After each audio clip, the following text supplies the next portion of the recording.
This is DJ Fallout. This is March 25th, 2021, and this is the Fallout shelter for that day. Welcome back to Fallout Radio. This is the Fallout shelter. This is DJ Fallout. Welcome back from spring break. Oh, what a spring break, huh? Did you get any rest? Did you get any sleep? Did you get any homework done? My answer to those questions is no, and no, unfortunately. There's a lot of stuff to do around the house. There's family, of course, comes first always, but welcome back. I know we spend a lot of time with our families and friends.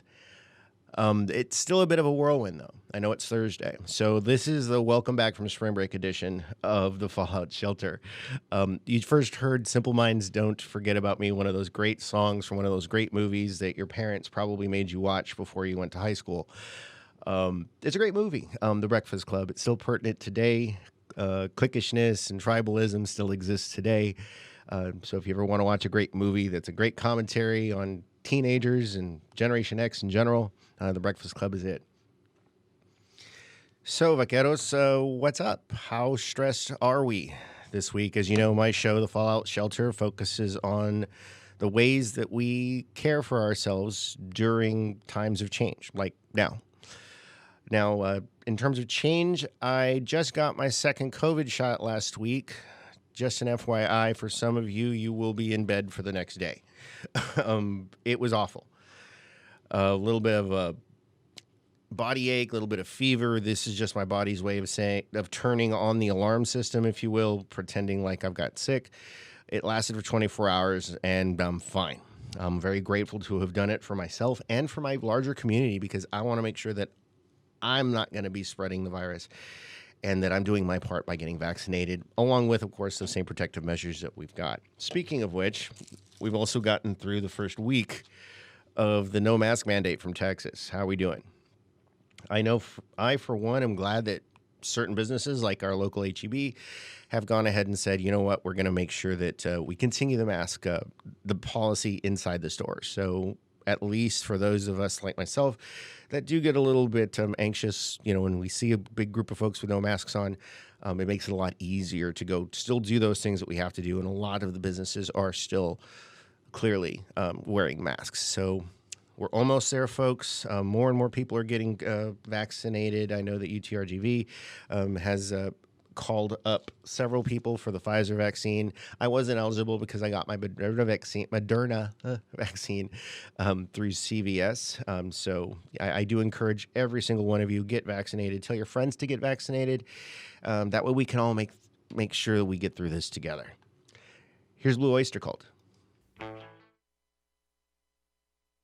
Testing. Okay.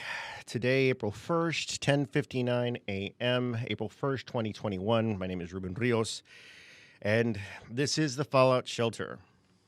Test. 1, 2, test. This is Vaquero Radio, and I am DJ Fallout, and this is the Fallout Shelter. So you just heard a couple of songs here. Heard Rock and Roll by Led Zeppelin. Of course, this is a radio station, so I think there's a thing where we have to play that song. And then, of course, you heard AC/DC's Thunderstruck. Now, by the way, welcome to the show. I'm going to talk a little bit about the previous song, Thunderstruck, only because as a Navy veteran, you get told this story a bunch of times before you leave. The USS Wisconsin, which is a battleship that was featured in the movie Battleship and also was built 2 years after Pearl Harbor, is one of the most well-known and most dangerous ships known to man. It has 16-inch guns. If you've ever seen a picture of a ship with big giant guns on its top, that's a battleship. Now, the reason why I'm bringing this up is this song was used by the battleship Wisconsin during the Gulf War anytime they tied up to another ship. In the military, in the Navy, you kind of have to shift supplies around to feed people and make sure everybody's dressed. And, supplies are an issue. It always is. So when two ships come together, they will trade supplies to keep everybody kind of on an even keel when it comes to the stuff that they need. So when two ships tie together, there's this whole big giant operation that happens called UNREP, which stands for Underway Replenishment. And essentially, you tie together with these ropes and you move whatever equipment or provisions or whatever it is that one ship needs that the other one doesn't have. This can take a few hours. It is extraordinarily dangerous because you've got two big giant hunks of metal moving through the water while they're tied to each other. And those lines can dip into the water. So sometimes a lot of stuff gets wet. Now, the reason why I'm telling you this story is when you're done with that operation, both ships kind of, disconnect from one another, and then they count 1, 2, 3, and everybody separates. It's the safest way to do that because if one separates and the other doesn't, it can create a bow wave that causes the ship to have a problem. So you both peel away at the same time, okay, in a maneuver that's called a breakaway maneuver. And at that time, Navy Custom says you play a song. Now, the song can be tied to the ship. It can be from the captain. Basically, there's a message, just, like my show, there's messages in these songs. So they break away. Now, when I was in the Gulf War, that's the first one, the video game, we pulled up on the Wisconsin and we did an unwrap. Now, when we pulled away, my ship was a small, tiny little oceanographic vessel. So, our song was King of the Road because we were allowed to wear shorts and it was a very casual environment. The Wisconsin was not a casual environment. These guys were grade A, squared away sailors, and they knew their jobs very, very well, extraordinarily professional. And I tell you what, when they pulled away from us, their unrep song was Thunderstruck. They knew what they were bringing to the conversation, we'll say. 16-inch guns, 2,500-pound projectiles, big, giant hunks of metal being thrown into the air, okay, when they need be. You can shoot something like 25 miles. It's crazy. Speaking of giant hunks of metal, how about that SpaceX explosion that happened a few days ago, huh? Well, we're going to be talking a lot more about this during the course of the show, but as a former environmentalist, as a very big fan of the beach, I have some mixed feelings about throwing money at a problem, especially when that problem is a state. It's state land. It's our land. It's public land. I grew up kind of in and out of Boca Chica Beach, studying it, staying there with my family, camping, what else? Fishing, because it's a primitive beach, and one of the last left over in Texas. I've got a lot of protective feelings. My instincts kick in, and it's more one of protection than of launching. Let's face it, guys. There's a symbology here if you bother to dig into it. But we launched these unusually shaped objects, we'll say, into the air, and not a single one of them has successfully landed 100%. Let's face it. So the question I ask is, why do you think Elon Musk and his people are here? Are they really here to better all of mankind? Or are they here because the land is cheap? Are they here because we'll pay a price if it's appropriate? Are they throwing money at the problem? So I'll leave you with those thoughts as we kind of go on with our show today. There is, we are free, of course, to act as we wish, within the legal limit, of course, but we're not free from the consequences of those actions, right? So when SpaceX shoots a big giant rocket into space and it doesn't make it because it exploded in the middle of the fog and it throws debris all across the island, is that an expression of freedom? Or is that an expression of oppression? Or are we being oppressed by the activity of SpaceX? Is SpaceX so free to express itself that they can go ahead and just strew junk, across our island with impunity? Let's think about that for a second. All right, Vaqueros, welcome back to the show. So, yes, some very important information. That Radio Effects app is more and more going to be relied on by Vaquero Radio to interact with our listeners. I'm just kind of getting my head around it, playing around with it. I just posted DJ Fallout here. What do you think of the show so far? Let us know below. So we do want to interact with the people that listen, and we do want to let us know how we're doing. Ultimately, we are a student station. We are subject to learning all the time, and we really want to make sure that we're doing the best that we can for the folks that listen to us. And we really appreciate every single person that listens. Every little bit helps, and it's important as we work as students on perfecting this as a craft, as a trade, that we have folks on the other side that help us along the way.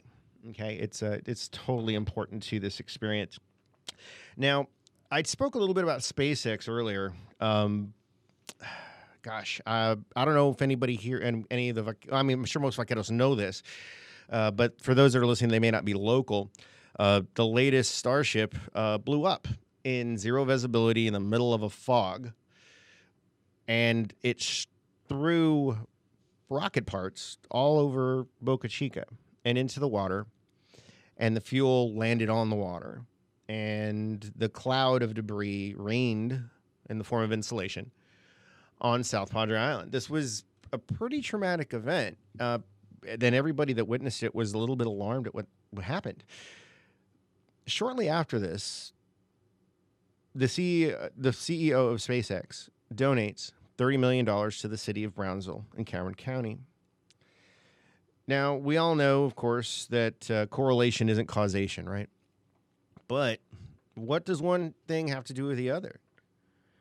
Well, if you consider the environmental impacts of, a rocket launch in our backyard and several unsuccessful attempts at landing said rocket, throwing God knows what everywhere, in one of the most delicate ecosystems that really exists down here, between the anaerobic mud and all of the endangered species that both live and migrate through the Boca Chica area, we are doing what might be unrepairable damage.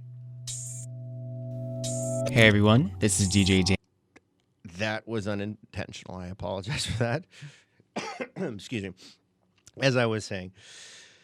So yes, Elon Musk and SpaceX. It's a tough one because, we've got Stargate here, right on campus. And Stargate is really a place that SpaceX was interested in when they first moved in. When they first moved down here, that was kind of part of it, that we were going to be generating scientists and engineers through the Stargate program that could immediately help their services, their service. Have we heard much from that lately? Right. We haven't. So there's got to be a reason for that. I mean, they moved in suggesting, they being SpaceX, suggesting that they would be working with the university very closely in an effort to get hiring on their technical people, on the folks that SpaceX needs to get these rockets into space. Has that happened? How many people graduated recently and got a job at SpaceX? I don't know any. I know a lot of people that applied. So it's unfortunate that these jobs that are promised may not be here for those of us that have been educating ourselves, that have been waiting patiently for opportunities like this in the area. It's unfortunate that $30 million is the price that we have. That's the cost. That's the price on our heads. I suggest as students that we start getting involved. We become advocates. We start talking to our public officials about, most importantly, where the money's going, but also how these kinds of donations can help or hinder the progress that ETRGV is trying to make when working with SpaceX. So like I said, it's a complicated issue, and there's many arguments both for and against SpaceX being down here. But this is a once-in-a-lifetime opportunity. This doesn't happen. You're watching history being made, vaqueros. And that's important to feel and understand and accept. One way or another, it is what it is. I hate that word. I hate that phrase. But yeah, This doesn't happen very often. Welcome back, Vaqueros. Of course, that was Motley Crue with Shout at the Devil. Not talking to you, Elon. So, to change subject a little bit and look at some of the stuff that's going on in the world around us, of course, the Fallout Shelter does focus on the world around us and how we accept or reject that reality. So, here's some news of the weird. Here's an interesting one. A man is being held on a $100,000 bond on suspicion of child endangerment in the San Antonio Central Jail after he carried his 2-year-old daughter into the elephant habitat. So this man allegedly wanted to take a picture with the African bull elephant, police said, and invaded multiple barriers to enter the enclosure. So there's some video of this out there, so if somebody wants to find it. It shows one of the elephants charging the 2 trespassers and the man briefly dropping the toddler. Oh boy, before picking her up and getting her to safety. He runs, throws his baby through the gate, and it's just seconds from hitting him, one witness said. So people are pretty mad at this guy, and I'm pretty sure the elephant is the first in line. Let's see what else is going on. Gosh, I don't have a word for that. I'm a dad. I can't see myself putting anybody in that kind of danger, least of all my kids. Oh, my goodness. All right, so here's another one. 2 weeks after a plea deal fell through in connection with a 2019 attempt to stow away on a flight at Chicago's O'Hare International Airport, a woman was arrested and charged with trespassing as she attempted to sneak onto another flight at O'Hare. At the time of her 2019 arrest, this woman was on probation for having bypassed security and boarded a flight from Chicago to London without a ticket. The Cook County Sheriff's Department says it plans to seek a felony escape charge for this woman. Wow. So that is an interesting way of getting around the world, isn't it? Just kind of jumping on a plane because it's there, not going through security or paying for your flight or anything else. Come on now. Gosh, I don't get it. This isn't an education problem anymore. It's more of a non-thinking problem, I want to say. I don't know. It's just, oh my goodness. It's crazy. So here's another one for you patriots. This one bothers me. There's a man in Fargo, North Dakota. He was flown an American flag over his condo off the balcony for over 2 years. But the condo association he's a part of is now demanding that the flag be taken down. The reason? Too much noise. It creates too much noise flapping in the wind. You got to be kidding me, y'all. I don't have anything to say except just a heavy sigh. Come on, y'all. We're better than this. People can really stink sometimes. Here's some Joan Jett. All right, Vaqueros, that's going to go ahead and just about do it for me. It's 11:59 today with really miserable weather. This is the spring break weather we're all used to, right? So enjoy it for what it is, wet and gray. But yes, that's going to do it for me. Thank you all for listening. I truly appreciate this opportunity to play some of my favorite music and, just kind of talk to y'all. Find out how everybody's doing and, to let this show happen as it happens. Largely, I do come up with a plan before the show, but sometimes we're just building it as we go. So, again, thank you for listening and my fumbling through any technical problems. My name is DJ Fallout. This is a Fallout Shelter, and this is Vaquero Radio. Thanks so much for listening.